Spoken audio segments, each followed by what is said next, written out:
Indonesia tak hanya memiliki rudal KHN yang dikenal presisi dalam melakukan serangan, baik dengan hulu ledak nuklir maupun konvensional.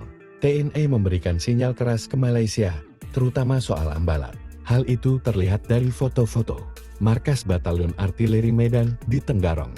Sejak 1 Agustus tahun 2025, memamerkan sistem kendali rudal KHN. Lokasi di Tenggarong dinilai strategis, karena berada di antara ibu kota negara IKN Nusantara, wilayah Ambalat, perbatasan Sabah Malaysia, dan Laut Sulawesi. Gaharnya rudal KHN ini, karena spesifikasi utamanya jangkauan maksimum dengan 280 km, secara efektif mengubah Indonesia dari kekuatan yang cenderung defensif menjadi aktor dengan kemampuan serangan jarak jauh yang sangat kredibel. Keunggulan utama KHN terletak pada akurasinya yang luar biasa, dengan tingkat kesalahan melingkar atau circular error probability CEP di bawah 10 meter, sehingga rudal ini mampu menghantam target seukuran lapangan basket dari jarak ratusan kilometer dengan selisih meleset kurang dari 10 meter. Setiap rudal KHN adalah monster seberat sekitar 2.500 kg, dengan panjang 8 meter dan diameter 610 mm.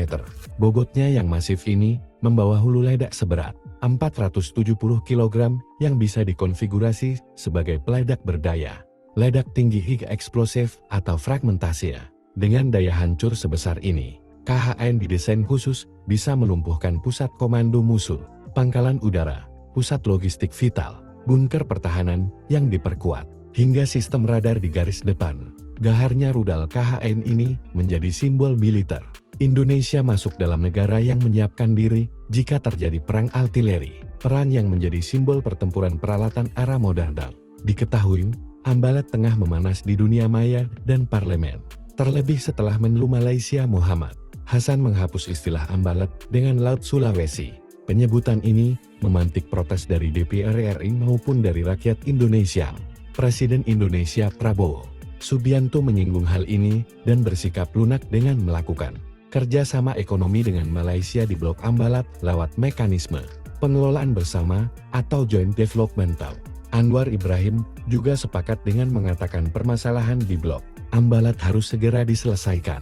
Kita segerakan kerjasama ekonomi, termasuk yang disinggung tadi, Joint Development Authority, walaupun di kawasan Ambalat, jelasnya.